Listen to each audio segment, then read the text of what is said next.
estimado.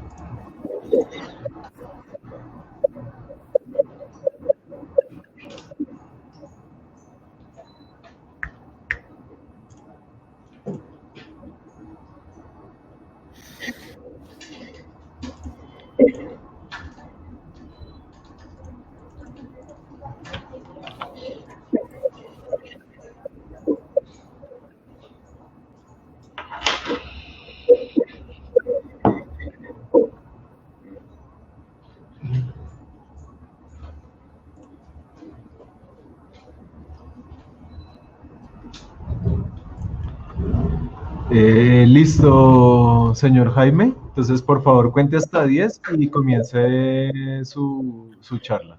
Perfecto.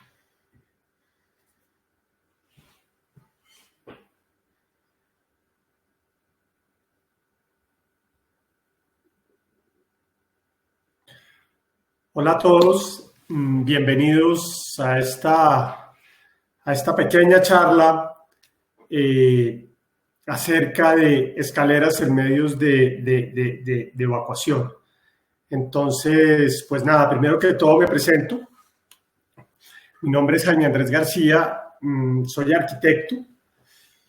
Llevo dedicado a este tema de la protección contra incendios y específicamente al tema de la seguridad humana hace ya unos 20 años más o menos, diría yo, ya es un buen tiempo que llevo en estas.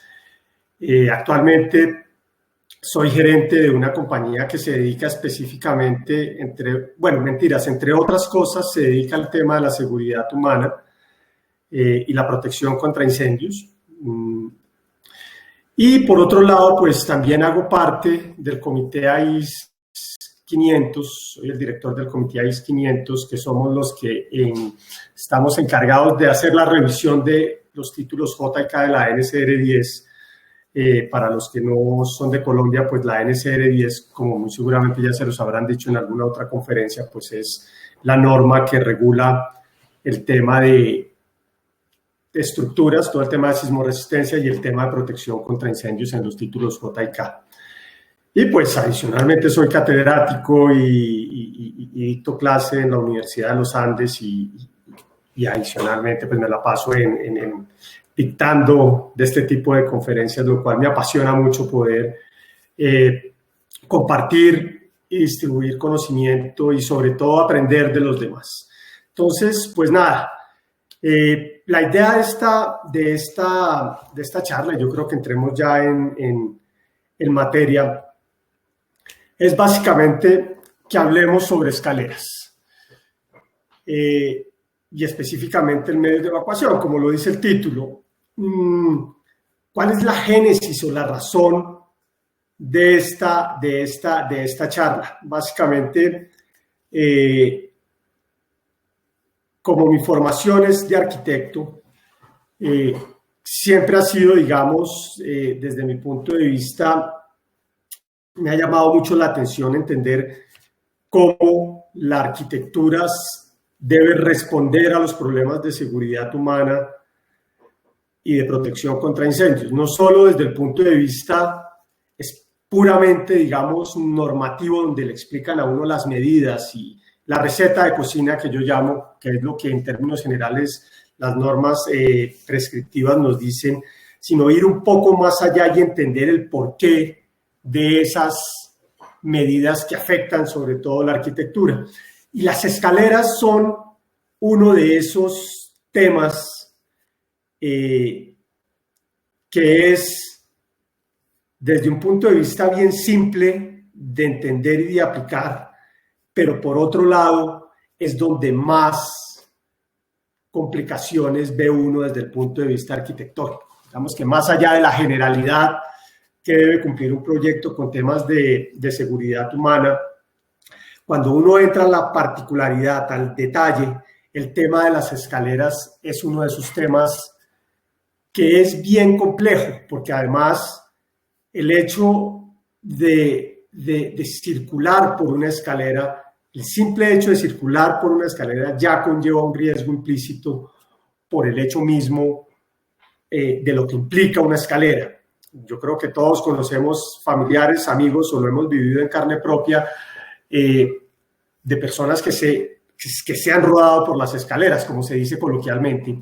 Y muchas veces uno atribuye ese tipo de accidentes o ese tipo de condiciones a la persona, pero muchas veces cuando uno va a analizar el problema es que la escalera estaba mal hecha, estaba mal diseñada, estaba mal construida. Entonces, por eso siempre me ha llamado la atención como el hecho de las escaleras, y como les decía, es un poco la génesis de esta charla, y es como tratar ver las escaleras no desde el punto de vista puramente prescriptivo de normas, si bien van a aparecer algunas reglamentaciones dentro de la presentación. La idea es como explicar los conceptos básicos que hay de los diferentes componentes en una escalera. Esta primera diapositiva o esta primera imagen, pues básicamente lo que muestra son diferentes tipos de escaleras. Digamos que desde el inicio, la escalera desde el punto de vista de descubrimiento en el desarrollo, digamos, del ser humano, pues marca un hito importante desde el punto de vista arquitectónico, porque desde ese momento en que aparece, digamos, la escalera, se puede empezar a subir en altura con relación a las construcciones que se venían haciendo o que se hacían antes de. Entonces, pues claramente la escalera tiene una condición, digamos, fundamental, y vuelvo, insisto, desde el punto de vista arquitectónico es un hito importante por el hecho mismo de poder conectar dos niveles que están a diferentes alturas. Aquí a mano izquierda abajo ustedes ven una definición que es sacada del IBC, donde básicamente, y voy a leer textualmente con el permiso de ustedes, donde básicamente que dice la definición para el IBC es que una escalera es uno o más tramos de escaleras, ya sean exteriores o interiores, con los descansos, plataformas necesarios que los conectan para formar un paso continuo e ininterrumpido de un nivel a otro. Entonces, la definición, digamos, refuerza un poco la importancia, digamos, que en su momento tuvo la escalera de poder conectar dos niveles, dos o más niveles, porque en la medida que aparece la escalera, pues yo ya puedo seguir subiendo indefinidamente.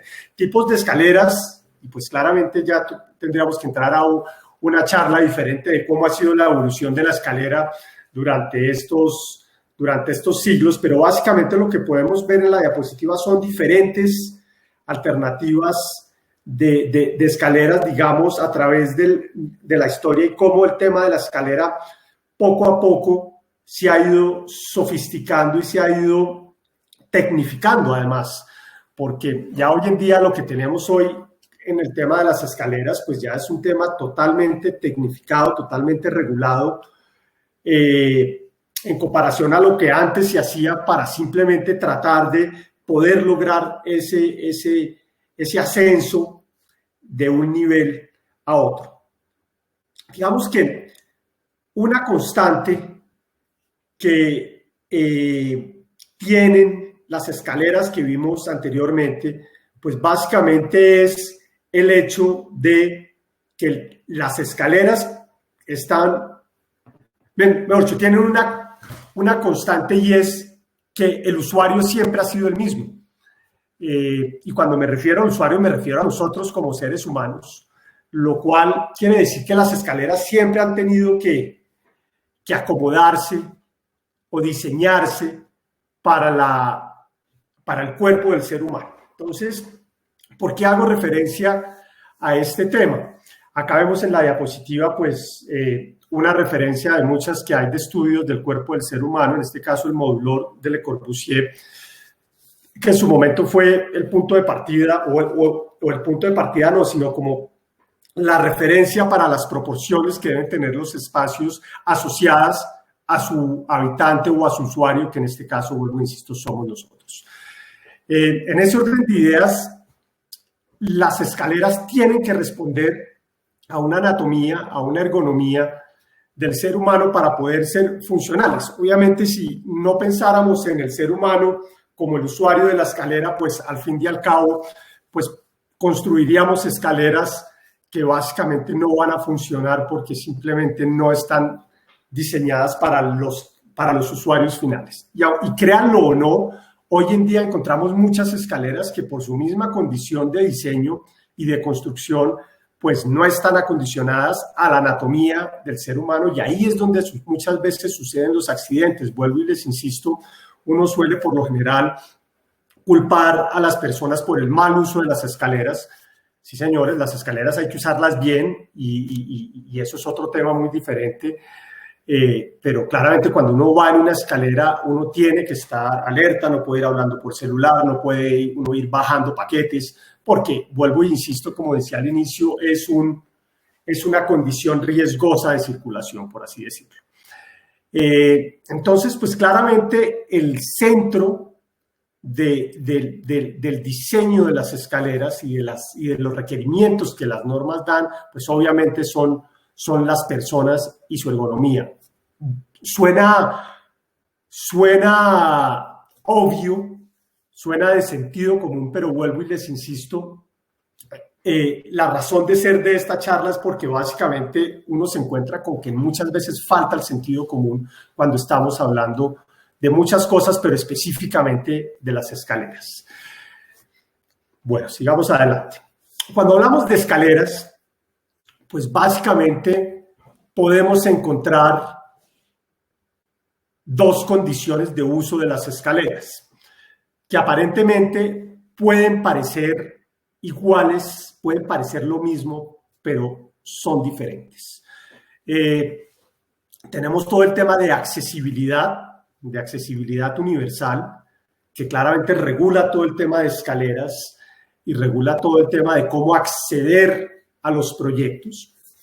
Y tenemos todo el tema de evacuación, que es básicamente lo que nos trae a todos, nos tiene reunidos a todos este par de días, y es el tema de protección contra incendios, que obviamente ahí va el tema de evacuación. Pueden parecer cosas iguales, pero muy diferentes entrar y salir en un proyecto en condiciones, digamos, normales, sin ningún tipo de apuro, sin ningún tipo de condición riesgosa para la seguridad. Y una cosa muy diferente es tener que salir de una manera rápida y protegida de un proyecto o de una edificación que en el caso que nos trae a nosotros, pues está bajo la incidencia del fuego y el humo. Como todos ustedes saben ya cuáles son las condiciones, digamos, que atentan a la seguridad de vida cuando hay un incendio. No vamos a entrar a detallar en eso. Entonces, en este marco de accesibilidad y evacuación, hay que entender que existen normas tanto para evacuación como accesibilidad. Y hago la mención porque por lo menos acá en Colombia, ahí tenemos una condición normativa en la cual se tienden a mezclar los dos temas y se empiezan a generar, digamos, diferencias de criterios en el momento de la aplicación de las normas como tal. Vuelvo y les insisto, hay que ir a la génesis y es entender qué es acceder y qué es evacuar. Acceder y salir en condiciones normales es muy diferente a tener que evacuar en condiciones, digamos, de riesgo, que en este caso estamos hablando de incendio, que como todos ustedes saben, el problema del incendio es un problema de tiempo, es un problema donde el factor tiempo es lo que hace la diferencia entre la vida y la muerte, básicamente, poniéndolo así de crítico, pero así es. Entonces, obviamente, las condiciones o las respuestas arquitectónicas que tienen los diferentes códigos con relación a cada uno de los elementos parecieran ser iguales, pero tienen diferencias sutiles que hay que saberlas diferenciar y hay que entenderlas. Por eso mismo se manejan códigos diferentes. Cuando uno va a ver los códigos de accesibilidad, y aquí cito algunos, los dos primeros son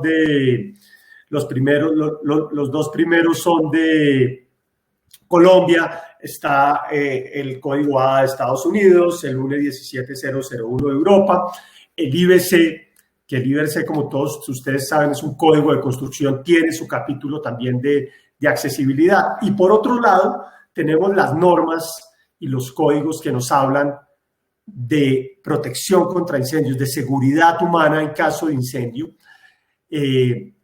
como donde tenemos la NCR 10, títulos JK en el caso de Colombia, la NFPA 101, el IBC de Estados Unidos, que también, vuelvo, insisto, tiene su capítulo de evacuación de medios de egreso, y pues tenemos, mejor dicho, están claramente diferenciados los códigos de accesibilidad con los códigos de evacuación, porque son condiciones que manejan un tema, digamos, diferente. Digamos que inicialmente, como lo mencionaba al inicio de la presentación, cuando hablamos de las escaleras, hablamos de esos elementos que están encargados de conectar dos niveles diferentes, perdón.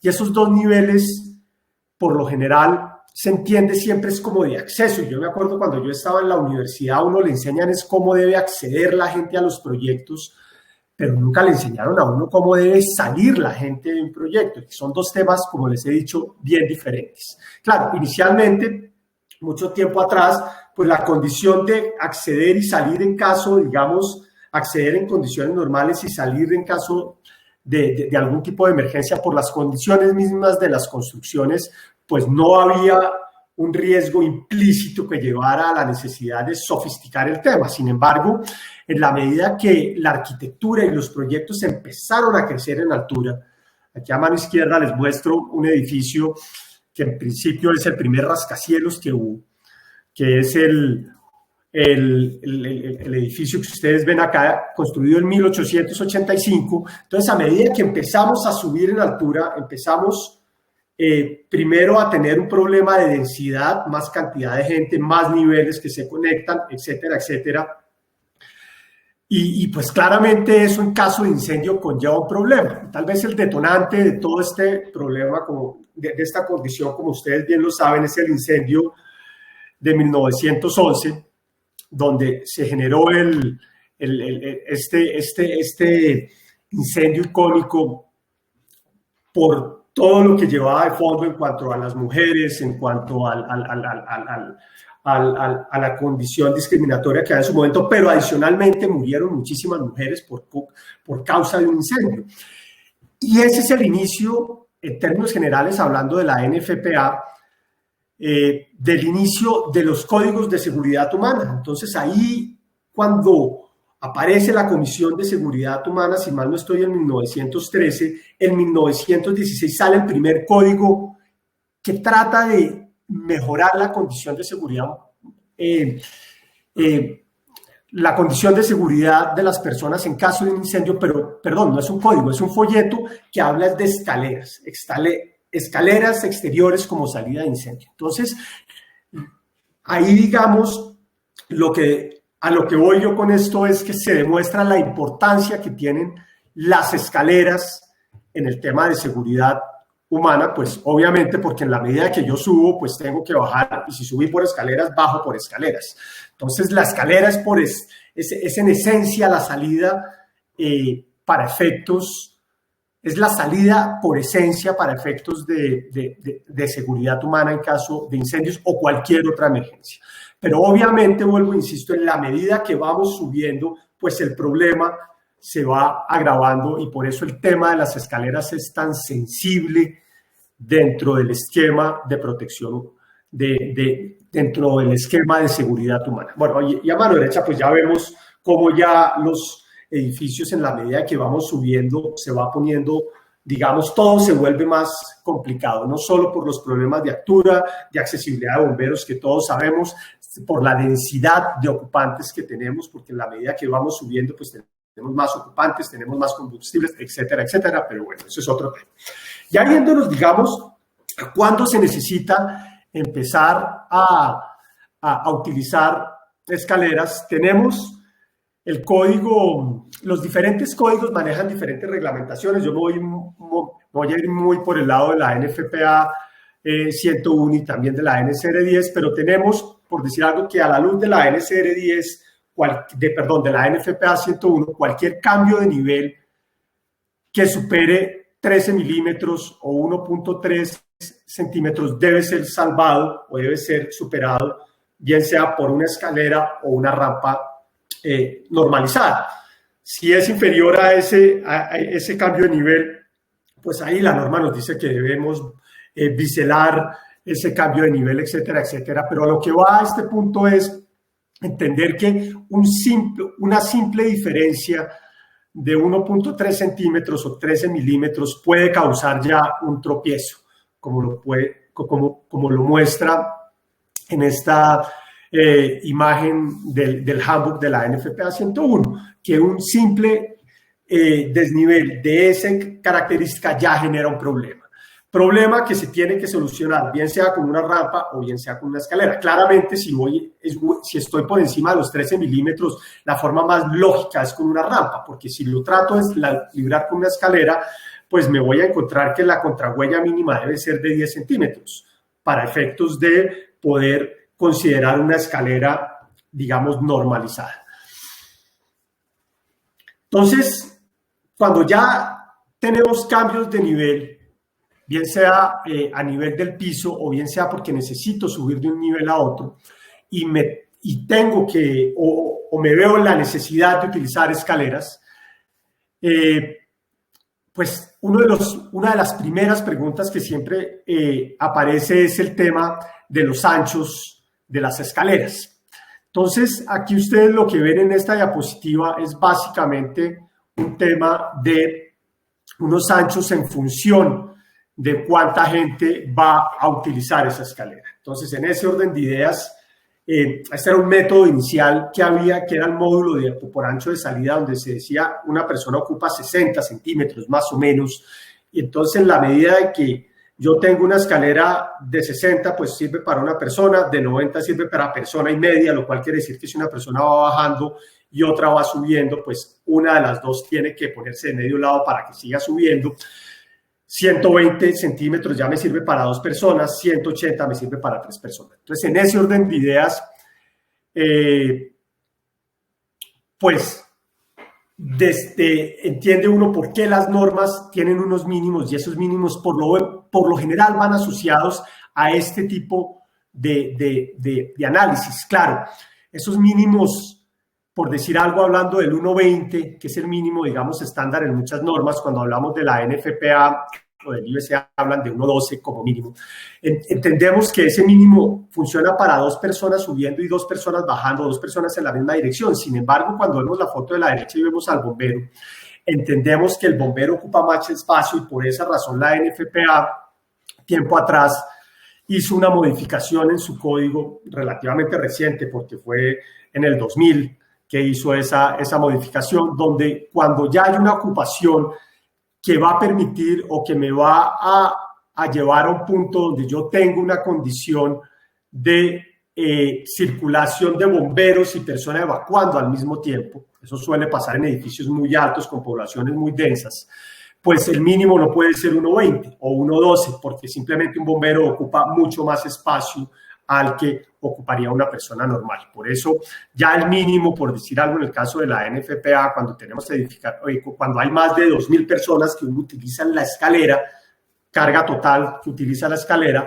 pues ya el mínimo es 1.42. Y es pensando en esa condición de simultaneidad de evacuación y de acceso de bomberos, porque acá viene otro tema importante y es que las escaleras de evacuación o las salidas de emergencia que se configuran como escaleras no simplemente sirven para evacuar, sino también para el acceso de los cuerpos de emergencia, cosa que tenemos que tener en cuenta y tenemos que entender cuando estamos diseñando escaleras que hacen parte de la salida de emergencia. Aquí rápidamente vamos a ver cuáles son los componentes de una escalera. Y ahí es donde yo quiero, digamos, explicar cuál es la razón de ser de cada uno de esos componentes y desde ese punto de vista poder entender cómo es para qué sirve cada uno de ellos. Primero, pues obviamente son la huella y la contrahuella. La huella, como ustedes bien saben, es donde uno pisa. La contrahuella es la altura que le proporciona a uno la escalera. Y básicamente aquí lo que hay que entender es que la relación de la huella y la contrahuella es muy importante. Ahí en esa relación de huella y contrahuella por lo general es cuando uno encuentra escaleras en las cuales uno se cansa más que en otras, y no es porque uno esté mal de estado físico, sino simplemente porque la relación de huella y contrahuella no es la adecuada para ser confortable. O encontramos escaleras donde en el último peldaño nos tropezamos o en el último damos un paso en falso y es porque hay una diferencia de altura en ese último peldaño. El punto va a que el tema de las escaleras huella y contrahuella ha estado muy regulado, ya está muy regulado y existe, digamos, una fórmula, que es la fórmula que siempre le enseñan a todos los arquitectos, que es la famosa fórmula de Blondel, donde establece una relación de 2 contrahuellas más una huella igual 63. En ese orden de ideas, si ustedes se fijan en el gráfico de arriba, eso es todo un estudio geométrico en función a la longitud que mide un paso, que en este caso un paso estándar mide 63, y a medida que yo empiezo a subir, el paso se empieza a cortar y en ese orden de ideas es donde aparece esta relación. Esta relación es fundamental porque es una relación que no es solo es confortable, sino es segura. Vuelvo e insisto, una escalera que por lo general se sale de estos parámetros es una escalera en la cual circular no se vuelve natural. Y algo que debe suceder en las escaleras es que el circular debe ser natural. Uno no puede estar pensando, voy paso 1, paso 2, paso 3. Eso es algo que se hace de manera automática y casi que intuitiva. Entonces, cuando esas relaciones cambian y esas dimensiones se modifican, por lo general es cuando tenemos escaleras que se vuelven peligrosas. Un tema importante hablar de la contrahuella es la importancia de que la contrahuella no sea vacía, que la contrahuella sea llena. Hay que entender que el gran porcentaje de evacuación es descendente y cuando uno va mirando la escalera bajando, pues ahí es donde se vuelve importante o donde entiende uno el hecho de que la contrahuella tenga que ser llena. Ustedes ven la imagen de la derecha, cuando la huella tiene nariz o la contrahuella es vacía, se puede generar un espacio el cual genera un punto donde puede haber una interrupción, digamos, del zapato con la contrahuella y eso puede generar un accidente en caso de una evacuación. Yo creo que es importante que ustedes entiendan que cada vez que hablamos de estos temas de escaleras, ustedes tienen que entender que hay que imaginarse la escalera es llena de gente y en evacuación, no en acceso tranquilo, que es, vuelvo, insisto, en las diferencias que les digo que puede existir. Es salida con mucha gente, la escalera va a estar llena de gente, con problemas de visibilidad, esperemos que no, pero puede ser, y con el afán de salir. Con las contrahuellas, cuando tenemos desniveles que están por debajo de los 53 centímetros, ahí es donde aparecen las famosas escaleras que todos llamamos que se vuelven más un tropezón. En ese orden de ideas, la NFPA recomienda o obliga que la huella sea más grande de lo normal y de esa forma se configura una escalera un poco más descansada, pero sobre todo más visible. El hecho de las huellas en abanico, que lo hablábamos alguna vez, no lo hablamos alguna vez porque no nos hemos visto, tal vez los que me han escuchado sí los he dicho, pues claramente las normas esto lo prohíben básicamente porque yo no puedo circular, como vemos ahí, la persona que va por dentro de esa escalera no puede circular por ese punto. Entonces, eso hace que la persona se tenga que retirar hacia la parte externa de la escalera y desde ese punto de vista pueda seguir bajando. Eso causa que la escalera que estaba pensada para un flujo X, pues pierda, digamos, capacidad y por consiguiente el flujo va a ser demorado. A mano derecha ustedes ven una simulación que hice con una escalera normal. Es el mismo proyecto, las mismas cantidad de personas. La foto ahí está parado exactamente en el mismo momento.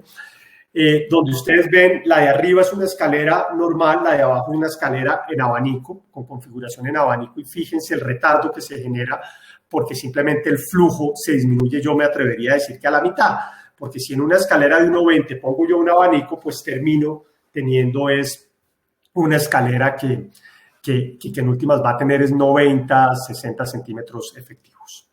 El otro componente, digamos, que vamos a seguir viendo es el pasamanos. El pasamanos hay que entender que la función del pasamanos es básicamente poderse agarrar poderse sujetar cuando uno está circulando una escalera.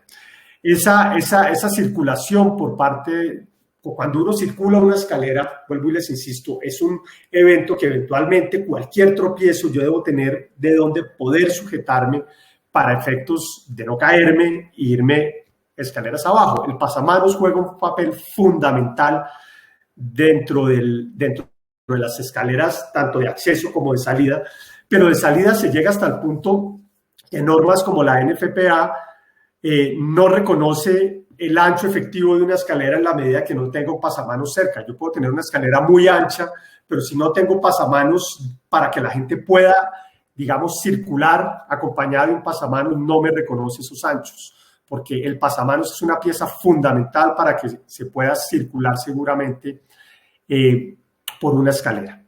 Las alturas de los pasamanos, como ustedes ven ahí a mano derecha, pues están básicamente basadas en un tema ergonómico, donde se trata de abordar tanto personas adultas, mujeres, hombres y niños también. Por ahí, cuando yo tengo proyectos que tienen mayoritariamente niños, ahí, digamos, se empiezan a tener unas condiciones mayores. Perdón, señores, aquí yo estoy como pasado de tiempo. ¿Qué hacemos ahí?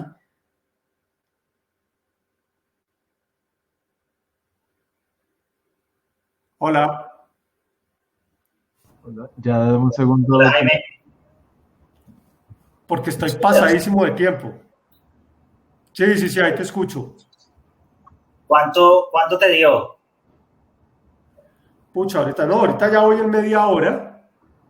Voy en 30 minutos desde que arranqué y me faltan todavía como 10 diapositivas. Wow. Sí, es complejo porque, claro, en la agenda tenemos espacios de máximo 30 minutos. Sí.